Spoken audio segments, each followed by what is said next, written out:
Voilà, gommage na préciser gommage.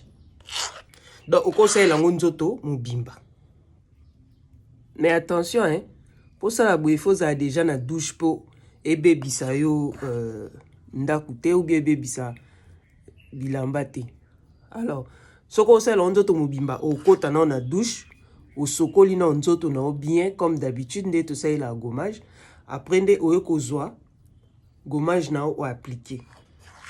On a ça pour na ilongi. Quantité ya nzoto yomo faut ça la mélanger za lebele. Alors ce qu'on ça mélange lebele wana faut zwa ocha 4 cuillères ya bicarbonate na yo. De lutu ya miel na yo. Ozele kauki ya po sokoli et puis olandisi savon pour elongola ba résidu wana etikalaka. Parce que sinon